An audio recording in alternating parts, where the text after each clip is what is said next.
Yeah, all right. Well, let's do Nick in Massachusetts and see Okay. what is on his mind today. Nick, determination, predetermination, non-determination, what you got for us? Hi. So I kind of wanted to get your guys' sort of thoughts on what predetermined, like a predetermined reality, or non-predetermined reality, or like the combination of the two.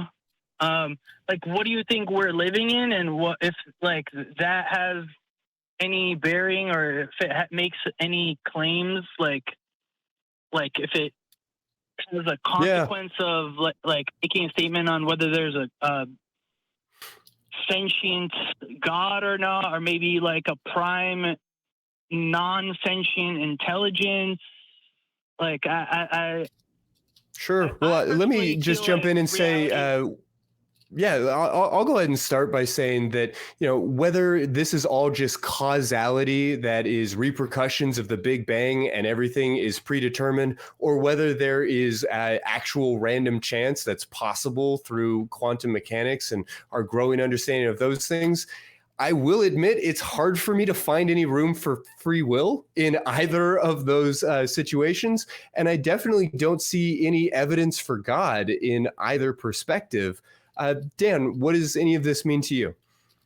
I'm in the same boat as you, Chrissy. I think people get confused because I do believe we live in a deterministic universe, but that doesn't necessarily mean that everything is predetermined. I mean, if it is, then we certainly as humans don't know about it, right? We don't have all the information or variables to predict the things that we'd want to know exactly in our lives. So it's almost a moot point in a way. I think people kind of overemphasize this, especially Christians who criticize our points. They're like, well, you just think everything, like nothing matters because we don't have free will. And it's like, that doesn't mean that like we can't like interact with the world. It just means that there's determinists. Like it's a little bit more complicated, I guess. Yeah, if it feels like I'm making a decision, then as far as I'm concerned, at the level of experience, I'm making a decision, and I'm going to try and make some good ones. Exactly, and that's not me necessarily like promoting compatibilism in a way. I'm just saying it's a little bit more nuanced than what people give it credit for when we talk about this. But yeah, is the universe deterministic, or is it made of determinist systems?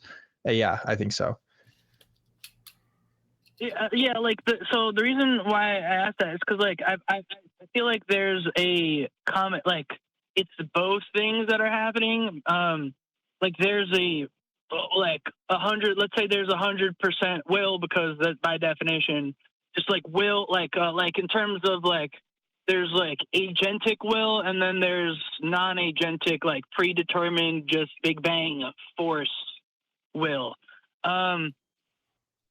So like I feel like genetics is more like there's a significant aspect of like molecular dynamics that is more on the side of like Big Bang force, and then there's our experiential like day-to-day side of things where we're conscious of our experience and like having that feedback loop into our like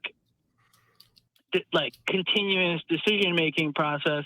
And the fact that like when I dream, like when I'm dreaming, maybe you guys might relate to this, I sense, like I feel an objective change in my ability to control my environment and myself. So like when I'm dreaming, I can observe and feel like more creative control and like environmental control, but I lose the ability to like be feeling my body and being like one with my whole physical experience in the dream. So like there's like a change. I think we have to acknowledge that experience is a subjective one. That there is no objective increase in control. If anything, dreams are just an important reminder to me that we shape our own realities. But I'm struggling with how any of this gets us closer to or further away from free will and or the existence of a God. Okay. So I think that it's like, I don't, for one thing, for like on the free will side, I don't think that anything has like total will. I think we have like partial will that doesn't necessarily like control any system completely. But Yeah. I'd say about 10% luck, 20% skill, 15% concentrated power of will. Right. Is what I would say. Sorry, that's a bad joke. It's like if no, I get it. Yeah. So like what that has to say about like a god or like, yeah, I mean, I'm not sure, because I feel like if you know, like if there's like extra physical creator version of a god, or there's like the pantheist just like latent energy space of like definition of a god. I mean, if like I'm sort of like in the camp where, you know, if I just go with from what I'm seeing, like that is the universe, I think that there's like some cyclical aspect, and like but I can't really explain like why anything exists besides like the necessity for like structural coherence. Like I feel like I can't really it's like it's almost like the universe is saying you can't have anything without an uncontrollable like a completely uncontrollable force to drive the medium, like to drive continuity forward for the non-deterministic non-determined aspects of reality for life. I mean, Nick, I recognize that these concepts are incredibly challenging and confusing in a lot of ways. And I don't mean to pick on you, but when you say that you don't know how to explain, I do find myself this deep into the call really unclear on what it is that you are even attempting to explain.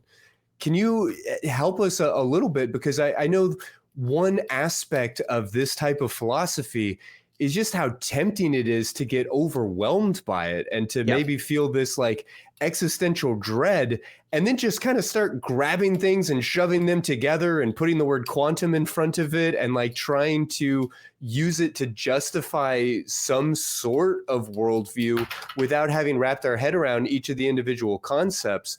Can you break it down for me a little bit, or maybe even just bottom line it to what does any of this mean? Well, so I think that if there's anything that like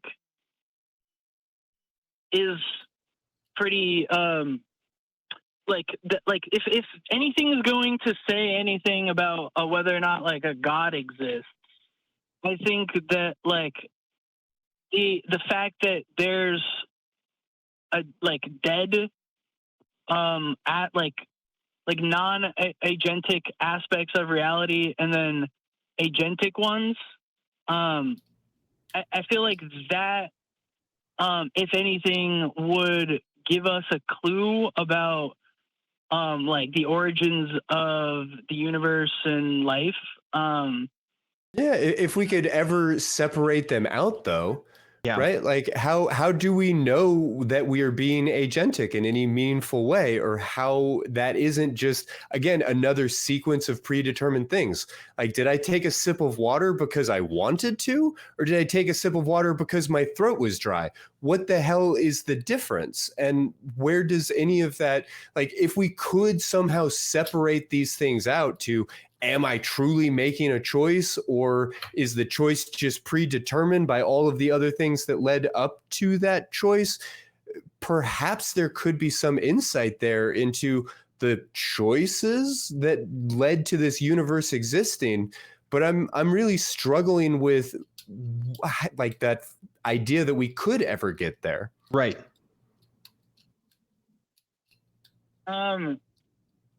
So Do you think that there's like a mechanistic way to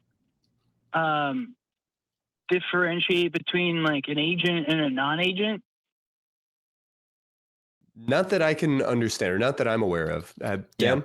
I don't think so. Like the thing with these is we have to ask ourselves, could we have done different, right? And I don't know how answerable of a question that even is. And when you bring God into the equation, if you ask, could God have done different? If the answer to that is no, then that seems to be just as deterministic as anything else, right? So yeah, I don't know. This is one of the problems of our times. That's even more accentuated with the rise of AI and whatnot. So yeah, I'm not gonna be that guy that's gonna have all the answers for you. Yeah. I think like if we can like the way that I know we haven't like explained abiogenesis yet. Like we haven't like come together completely in the scientific community to like fully like mechanistically explain abiogenesis. But I think like if I go on like my hunch about like what it's gonna involve like in the explanation, if when we get there, it's like whatever the initial conditions are, like whatever led up to the initial conditions for like the formation event is whatever, but like the formation event sort of would necessitate like a weightless environment, or like a near weightless environment inside an encapsulation, like an encapsulated barrier. I feel like the weightlessness is sort of like homeostatic, and for me, what that like, it's like an environment that like reduces the size like of scope of like of locality for non-deterministic events to happen. So it's just like I don't know, there's some power in weightlessness that I can't really fully comprehend. I don't know if weightlessness is necessary for abiogenesis. I don't know that we know what is necessary for abiogenesis. And I definitely don't know that I am following where you get your hunch from, or why that's necessarily compelling. I think the last thing I would really say about any of this, Nick, is just from the perspective of the like very applied philosophy of clinical counseling, is I would say that, yeah, it's probably likely true that we aren't making these choices, except that we are just following a series of choices that have already been made. Or maybe they're not even choices. Maybe they are just things that happen. And part of that still empowers us to be introspective about who we are as people and what we want out of life and what we want to do about any of it. None of it gives us the ability to forecast or understand things that we simply don't understand. And it doesn't make the existential void of, is there a God, or why are we here, or why do we exist, any different. Yeah. With regards to the like determinism thing, like for example, I can't transform into a dragon right now. I can, feel like I really want to, and I can maybe try to change how much harder I feel that I want to change into a dragon. But like the mechanistic scope of like possibility isn't there. Like it's not physically possible. But then there's like the physically possible scope of things that can happen from whatever the now is. And if we have like a coherent understanding of like those options, different options in that scope, and we're aware of that, I feel like that's indicative of like will. I'm not. I wouldn't say that it's like evidentiary of like free reign type of will. But I would. I don't know. You're still assuming that it is impossible for you to transform into a dragon, but it is possible to do all of these other things. And I guess I'm just not there yet. I'm not convinced that just because we haven't seen something doesn't mean that it can't theoretically be possible. But I'm not sure how much further we can get in all of this, since so much of it is conjecture. Dan, are you comfortable with leaving it there? I think I'm good with leaving it there. I mean, look, at this point in the process, you want to refer to the people who have written whole books about this stuff that have way better defined terms, have way better concise explanations about the things that we're going into here, because ultimately you and I are laymen on this subject and we can give our perspectives. And I think that's about as far as we can go, you know? Yeah. To that end, I personally enjoyed Determined by Robert Sapolsky. Dan, I don't know if you co-signed that one, but yeah, keep reading. And Nick, we really appreciate you giving it a try with us and giving us a call. Alrighty, thank you.